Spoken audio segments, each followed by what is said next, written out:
ಆತ್ಮೀಯ H16 news ಅರ್ಥಾತ್ ಸಿದ್ದರಾಮಯ್ಯ ಸ್ವಾಗತ. ನಾನು ನಿಮ್ಮವ MI ಅಥವಾ ಮಲ್ಲಪ್ಪ ಜ್ಯೋತಿವರಾಜ್ ಬೇರೆ.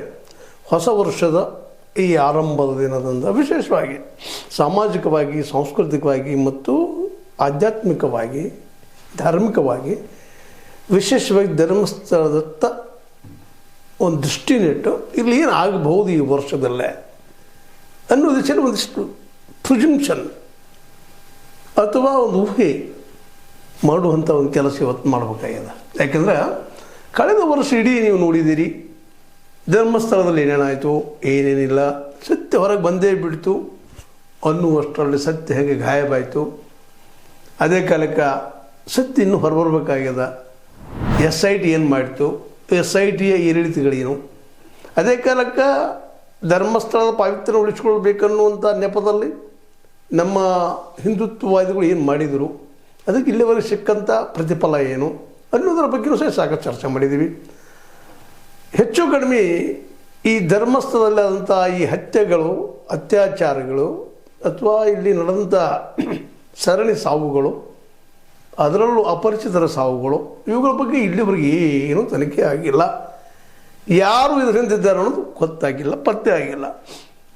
ಓಪನ್ ಆಗಿ ಸೌಜನ್ಯಾಳಂಥ ಮುಗ್ಧ ಹೆಣ್ಣು ಮಗಳ, ವೇದವಲ್ಲಿ ಅಂತಹ ಒಬ್ಬ ಲೆಕ್ಚರರ್ ಪ್ರೊಫೆಸರ್ ವ್ಯಕ್ತಿಯ ಸಾವು, ಅದೇ ಕಾಲಕ್ಕೆ ಪದ್ಮಲತಾಳ ಹತ್ಯೆ ಅಥವಾ ಇನ್ನುಳಿದ ಘಟನೆಗಳು, ಅದರಂತೆ ಇನ್ನೂ ಅನೇಕ ಘಟನೆಗಳು, ನಮ್ಮ ಅದರಲ್ಲೂ ಆನೆ ಮಾವುತ ನಾರಾಯಣ ಅವ್ರ ತಂಗಿಯ ಕೊಲೆ, ಇವ್ಯಾವು ಇಲ್ಲಿವರೆಗೆ ಇದರಿಂದ ಇದ್ದಂಥವ್ರು ಯಾರು ಅನ್ನೋದು ಗೊತ್ತಾಗಿಲ್ಲ. ಆದರೆ ನಡೆದಿಲ್ಲ ಅಂತ ಯಾರೂ ಹೇಳಲಿಕ್ಕೆ ಸಾಧ್ಯ ಇಲ್ಲ. ಆದರೂ ಇವುಗಳನ್ನು ಮುಚ್ಚಿ ಹಾಕುವಂಥ ಪ್ರಯತ್ನ ನಿರಂತರವಾಗಿ ನಡೀತಾನೆ ನಡೆದದ. ಕಳೆದ 13 ವರ್ಷಗಳಿಂದ ಹೋರಾಟ ಮಾಡ್ತಾ ಬಂದಂಥ ತಿಮ್ರೋಡಿಯವ್ರಿಗೂ ಇನ್ನೂ ಅದ್ರ ನೆಲೆ ಸಿಕ್ಕಿಲ್ಲ.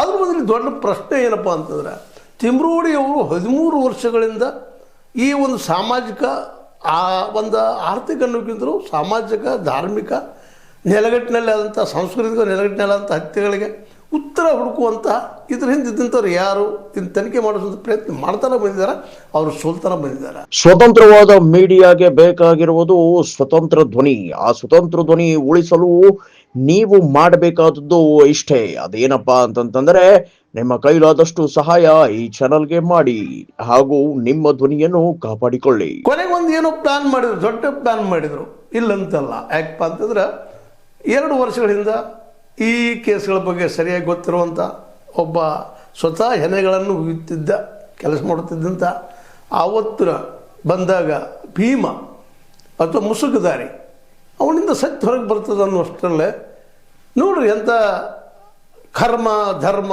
ಇದೇನಂತೀವೋ ನಮ್ಗೆ ಗೊತ್ತಿಲ್ಲ, ಅಥವಾ ಒಂದು ಪ್ರಸಂಗ ಅಂತಂತೀವೋ, ಯಾವ ಸಾದಿಕ್ MD ಒಬ್ಬ ಸಾಕ್ಷಿದಾರ ಬಂದ ಸತ್ಯ ಹೊರಗೆ ಬರ್ತದೆ ಅಂತೇಳಿ ದೌಡದಂಥ ಒಂದು ವಿಡಿಯೋಗಳನ್ನ ಮಾಡಿಬಿಟ್ಟ. ಜನರನ್ನು ನಂಬ್ತಾ ಇದ್ದರು.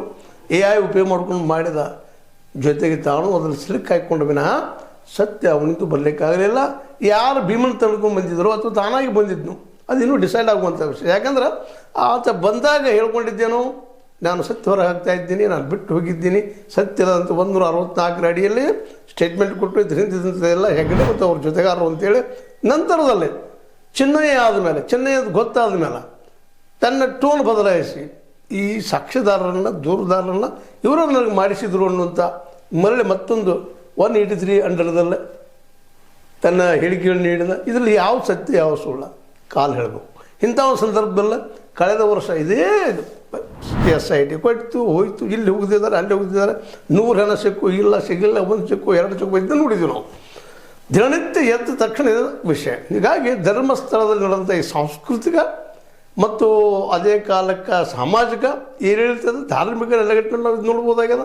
ಇದೆಲ್ಲ ನೆಲೆಗಟ್ಟಿನಲ್ಲೇ ಸತ್ಯವನ್ನು ಹುಡುಕುವಂಥ ಕೆಲಸ ಎಲ್ಲರಿಗಳಿಂದನೂ ಆಯಿತು, ಆದರೆ ಯಾರಿಂದನೂ ಹೊರಗೆ ಬರಲಿಲ್ಲ ಅನ್ನೋ ಸತ್ಯ ನಮ್ಮ ಮುಂದಿದೆ. ಇವತ್ತು ಮತ್ತೆ ಮರಳಿ ಯಾರು ಸಾಕ್ಷಿದಾರರು, ಯಾರು ದೂರುದಾರರು, ಯಾರು ಆರೋಪ ಮಾಡ್ತಾ ಇದ್ದಾರೆ ಅವರು ಇವತ್ತು ಮತ್ತೆ ಕ್ರಿಮಿನಲ್ಸ್ ಆಗುವಂಥ ಎಲ್ಲ ಸಾಧ್ಯತೆಗಳನ್ನ ಈ ಧರ್ಮಸ್ಥಳ ಪರವಾಗಿದ್ದಂಥ ಒಂದು ವ್ಯವಸ್ಥೆ ಅಥವಾ ಒಂದು ಗೋಧಿ ಮೀಡಿಯಾ ಅಥವಾ ಧರ್ಮಸ್ಥಳ ಪರ ಇದ್ದಂಥ ಮೀಡಿಯಾ ಅಥವಾ ಮೇನ್ ಮೀಡಿಯಾ ಆದಷ್ಟು ಇದನ್ನು ಮುಚ್ಚಾಗುವಂಥ ಪ್ರಯತ್ನ ಮಾಡಿತು ಅಂತೇಳಿ ಯೂಟ್ಯೂಬ್ದಾರರ, ಹೋರಾಟಗಾರರ ಪ್ರತಿ ಆರೋಪ ಪ್ರತ್ಯಾರೋಪ. ಇದರಲ್ಲಿ ಯಾರು ಸತ್ಯವಂತರು, ಯಾರು ಸುಳ್ಳುವಂತರು, ಇದು ಈ ವರ್ಷದಲ್ಲಾದರೂ ಕ್ಲಿಯರ್ ಆಗುತ್ತಾ ಅನ್ನುವಂಥ ದೊಡ್ಡ ಪ್ರಶ್ನೆ ಇವತ್ತಿದೆ. ಇಂಥ ಪ್ರಸಂಗದಲ್ಲಿ ಖ್ಯಾತ ನ್ಯಾಯವಾದಿ CV ನಾಗೇಶ್ ಅನ್ನುವರು ಈ ಧರ್ಮಸ್ಥಳದ ಪರವಾಗಿನೂ ವಕೀಲರಾಗಿ ಬರ್ತಾ ಇದ್ದಾರೆ, ವಾದಿಗಳಾಗಿ ಬರ್ತಾ ಇದ್ದಾರೆ ಅನ್ನುವಂಥ ದೊಡ್ಡ ಸುದ್ದಿ ಹಬ್ತಾ ಇದೆ. ಯಾರು ಬಂದರೆ ಏನು ರೀ, ಇಲ್ಲೂ ಇವ್ರ ಕಡೆಯೂ ಬಾಲನಂತಿದ್ದಾರೆ. ಅದೇ ಕಾಲಕ್ಕೆ ಇನ್ನೂ ಅನೇಕ ಧರ್ಯರಾಜು ಎಸ್ ಅಥವಾ ಎನ್ ಅನ್ನುವಂಥವ್ರು ಇದ್ದಾರೆ, ಅನೇಕರು ಇಲ್ಲೂ ಇದ್ದಾರೆ, ಇಲ್ಲೂ ಹೋರಾಟಕ್ಕೆ ಮುಂದೆ ಬರ್ತಾ ಇದ್ದಾರೆ. ಇವರೆಲ್ಲರ ಒಂದು ಹೋರಾಟ ಸತ್ಯದ ಪರ ಅಂತ ಎಲ್ಲರೂ ಹೇಳ್ಕೊಳ್ತಾ ಇದ್ದಾರೆ. ನಾನು ಸತ್ಯದ ಅವರು ಹೇಳ್ತಾ ಇದ್ದಾರೆ, ಇವರು ಹೇಳ್ತಾ ಇದ್ದಾರೆ. ಈ ವರ್ಷ ಆದರೂ ಇದು ಕ್ಲಿಯರ್ ಆಗುತ್ತಾ ಅಂತ 2026ರಲ್ಲಿ ಈ ಮುಂದಿನ 12 ತಿಂಗಳುಗಳಲ್ಲಿ ಈ ಧರ್ಮಸ್ಥಳದಲ್ಲಿ ನಡೆದಂಥ ಹತ್ಯೆಗಳನ್ನು ಮಾಡಿದಂಥ ಕೊಂದಂತಹ ಕೊಲೆಗಾರ ಸಿಗ್ತಾನ ಈ ಸಲ ಆದರೂ. ಇಲ್ಲಿವರೆಗೆ ತಪ್ಪಿಸ್ಕೊಳ್ತಾನ ಬಂದಿದ್ದಾರೆ. ಯಾರನ್ನ ಆರೋಪ ಮಾಡಿದ್ದಾರೆ ಆ ವ್ಯಕ್ತಿ ನಾನಲ್ಲ ಅಂತ ಅವ್ರು ಹೇಳಿದ್ರೆ, ಇಲ್ಲ ನೀನೇ ಅಂತ ಇವ್ರು ಹೇಳ್ತಾ ಇದ್ದಾರೆ. ಇದರಲ್ಲಿ ಯಾರು ಸತ್ಯವಂತರು? ಈ ತನಿಖೆ SITದಿಂದಂತೂ ಈಗ ಫೇಲ್ಯೂರ್ ಆಗಿದೆ ಅಂತೇಳಿ ಹೋರಾಟಗಾರರ ಆರೋಪ. ಇದನ್ನು ಕ್ಯಾನ್ಸಲ್ ಮಾಡಬೇಕು ಅನ್ನುವಂಥ ಪ್ರಬಲವಾದ ವಾದ. ಅದೇ ಕಾಲಕ್ಕೆ ಹೋರಾಟಗಾರರು ತಮ್ಮ ಹೋರಾಟವನ್ನು ಮುಂದುವರಿಸಿದ್ದಾರೆ. ಅದ್ರ ಜೊತೆಗೆ ಇವತ್ತು ಹೆಣ್ಣು ಮಕ್ಕಳು ಸಹ ಸೇರ್ಕೊಂಡಿದ್ದಾರೆ. ಯಾಕಂದರೆ ಹೆಣ್ಣು ಮಕ್ಕಳ ಮೇಲೆ ಆಗಿದ್ದಾರೆ ನ್ಯಾಯ, ಅತ್ಯಾಚಾರ, ಕೊಲೆ ಇವೆಲ್ಲ ನಾವು ಇವತ್ತು ಎದ್ದಿರಬೇಕಾದ್ರೆ ಹೆಣ್ಮಕ್ಳು ಇದ್ದಿದ್ದಾರೆ, ಅವರು ಹೋರಾಟ ನಡೆಸಿದ್ದಾರೆ. ಅದಕ್ಕೆ ಅವರು ಪ್ರಶ್ನೆ ಮಾಡ್ತಾ ಇದ್ದಾರೆ, ಕೊಂದವರು ಯಾರು? ಆ ತನಿಖೆ SIT ಅಂತ ಸಾಧ್ಯ ಇಲ್ಲ. ಮತ್ತೊಂದು ತನಿಖೆ ಆಗಬೇಕು ಬಯಸ್ತಾ ಇದ್ದಾರೆ. ಯಾಕಂದ್ರೆ SIT ಸರ್ಕಾರದ ಡೈರೆಕ್ಷನ್ದಲ್ಲಿ ಆಗೋದ್ರಿಂದಾಗೆ ಸ್ವತಃ ಸರ್ಕಾರದ ಪ್ರಮುಖ ಹುದ್ದೆಯಲ್ಲಿರುವಂಥ ಉಪಮುಖ್ಯಮಂತ್ರಿ ನಮ್ಮ ಈ DK ಶಿವಕುಮಾರ್ ಅವರು ಇದನ್ನು ಷಡ್ಯಂತ್ರ ದೇವ ಮುಂದೆ ಸತ್ಯ ಹೆಂಗೆ ಹೊರ ಬರ್ತದೆ ಅನ್ನೋದು ಹೋರಾಟಗಾರರ ವಾದ.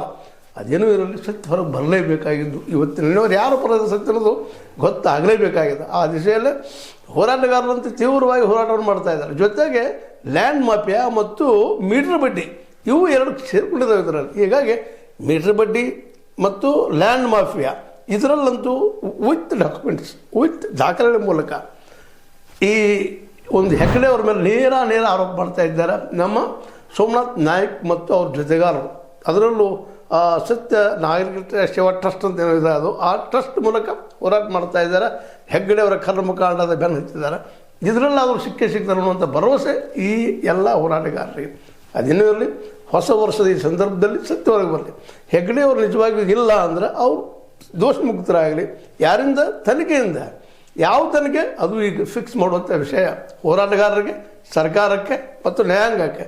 ಇವರಲ್ಲಿ ಯಾರು ಏನು ತೆಗೆದುಕೊಳ್ತಾರೆ ಡಿಸಿಷನ್, ಯಾರು ಸತ್ಯ ಅನಿಸ್ತದೋ ಅದು ಹೊರಗೆ ಬರುವಂಥದ್ದು. ಆದರೆ ಇಲ್ಲಿವರೆಗೆ ಹೋರಾಟಗಾರರು ಮಾಡುವಂಥ ವಾದ ಮಾಡುವಂಥ ದೃಷ್ಟಿಕೋನವನ್ನು ನೋಡಿದಾಗ, ಅವರ ವಾಸ್ತವದ ನೆಲೆಗಟ್ಟಿನಲ್ಲಿ ಹೇಳುವುದನ್ನು ನೋಡಿದಾಗ ಹೋರಾಟಗಾರರು ಸತ್ಯದ ಪರ ಅಂತ ಅನ್ನಿಸ್ತಾ ಇದ್ದಾರೆ. ಇವತ್ತು ಅದನ್ನು ಸುಳ್ಳು ಮಾಡೋದಕ್ಕೆ ಇವತ್ತು CV ನಾಗೇಶ್ ಅಂತ ದೊಡ್ಡ ವಕೀಲರನ್ನು ನಮ್ಮ ಧರ್ಮಸ್ಥಳದ ಪರವಾಗಿ ಹೆಗ್ಗಡೆ ಅವ್ರ ಪರವಾಗಿ ತರ್ತಾ ಇದ್ದಾರೆ ಅಂತ ಸುದ್ದಿಗಳಿದ್ದಾವೆ. ಬರಲಿ, ಯಾರು ಬಂದರೆ ಏನಾಗೋದು ಅದು ಸತ್ಯ ಆಗ್ಬೇಕಲ್ಲ, ಬಿಳಿನೇ ಆಗ್ಬೇಕಲ್ಲ, ಕಪ್ಪಾಗಲಿಕ್ಕೆ ಸಾಧ್ಯ ಇಲ್ಲ. ಇರಲಿ, ಅವರು ಮಾಡಲಿ, ಅವ್ರಿಗೂ ನ್ಯಾಯ ವಾದ ಮಾಡೋದಕ್ಕೆ ದಾರಿಗಳಿದ್ದಾವೆ. ಆ ನ್ಯಾಯದ ವಾದದಲ್ಲಿ ಯಾರು ಗೆಲ್ತಾರೆ ಯಾರು ಸೋಲ್ತಾರೆ ಮುಖ್ಯ ಅಲ್ಲ, ಸತ್ಯ ಗೆಲ್ಲಬೇಕು ಅನ್ನೋದು ಇಲ್ಲಿಯೇ ಸಂಕ್ಷಿಪ್ತ ವಿಷಯ. ಅದನ್ನು ಮಂಜುನಾಥ ಸ್ವಾಮಿ ಜೊತೆಗೆ ನಮ್ಮ ಅಣ್ಣಪ್ಪ ಸ್ವಾಮಿ ನಿಶ್ಚಿತವಾಗಿ ಮಾಡಿದ್ರು ಅನ್ನೋ ಭರವಸೆ ಇಬ್ಬರಿಗೂ ಅದು. ಯಾಕಂದರೆ ಇಲ್ಲಿಬ್ಬರು ಹೋರಾಟಗಾರರು ಯಾರಂದ್ರೆ ಇದೆಲ್ಲರೂ ಹಿಂದುತ್ವವಾದಿಗಳನ್ನ. ಹೆಗ್ಗಡೆ ಅವರು ಹಿಂದುತ್ವವಾದಿ ಯಾವುದೇ ಕಾರಣಕ್ಕಿರ್ಬೋದು, ಅದೇ ಕಾಲಕ್ಕೆ ತಿಮ್ರೋಡಿ ಅವರು ಹಿಂದುತ್ವವಾದಿ. ಇಲ್ಲಿ ಯಾವ ನೆಕ್ಸ್ಲೈಟ್ಸ್ ಇಲ್ಲ ಅನ್ನೋದನ್ನು ಮತ್ತೊಂದು ಜ್ಞಾಪಕ ಮಾಡ್ತಾ. ಯಾಕಂದರೆ ಮೆದ್ಮೇಲೆ ಆರೋಪ ಮಾಡ್ತಾರೆ, ನಗರ ನೆಕ್ಸ್ಲೈಟ್ರು ತಿಮ್ರೋಡಿ ನಗರ ನೆಕ್ಸ್ಲೈಟ್ ಅಲ್ಲ.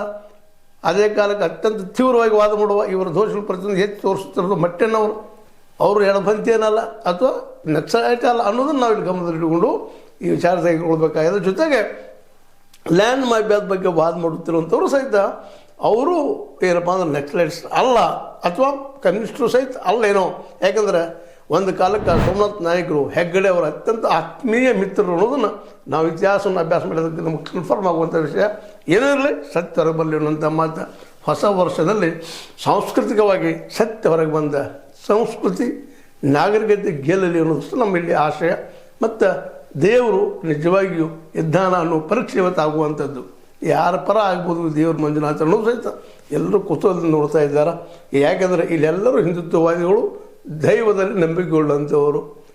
ಹೀಗಾಗಿ ಇದೊಂದು ಹಿಂದುತ್ವ ವರ್ಸಸ್ ಹಿಂದುತ್ವ ಅಂತ ಹೇಳಬೇಕಾಗಿದೆ. ಹೊಸ ವರ್ಷದಲ್ಲೇ ಯಾವ ಹಿಂದುತ್ವ, ಗಾಂಧಿ ಹಿಂದುತ್ವ ಗೆಲ್ಲುತ್ತೋ ಗೋಡ್ಸೆ ಹಿಂದುತ್ವ ಗೆಲ್ಲುತ್ತೋ ಅನ್ನೋದು ನಮ್ಮೆಲ್ಲರ ಮುಂದದ. ಈಗ ನೋಡೋಣ ಯಾವುದು ಗೆಲ್ತದೆ ಅಂತ ಹೇಳ್ತಾ, ಇದು ನಿಮಗೆ ಸರಿ ಅನಿಸಿರ್ಬೋದು. ಸರಿ ತಪ್ಪಲ್ರಿ, ಲೈಕ್ ಮಾಡಿ, ಡಿಸ್ಲೈಕ್ ಮಾಡಿರಿ, ಅದು ಏನಾದರೂ ಮಾಡ್ತಾಯಿರಿ, ನೋಡ್ತಾ ಇರ್ರಿ, ನಿಮಗೆ ಪ್ರತಿಸ್ತಾ ಇರ್ರಿ. ಅದೇ ಕಾಲಕ್ಕೆ ಸಬ್ಸ್ಕ್ರೈಬ್ ನಿಲ್ಲಿಸ್ಲಿಕ್ಕೆ ಹೋಗ್ಬೇಡ್ರಿ. ಯಾಕಪ್ಪ ಅಂತಂದರೆ H16 ನ್ಯೂಸ್ ಅರ್ಥಾತ್ ಹೆಚ್ಚಿದ್ದಾರೆ ಅನ್ನೋದು ಸತ್ಯದ ಕೈಗಿರಲಿ ವಂದನೆಗಳು.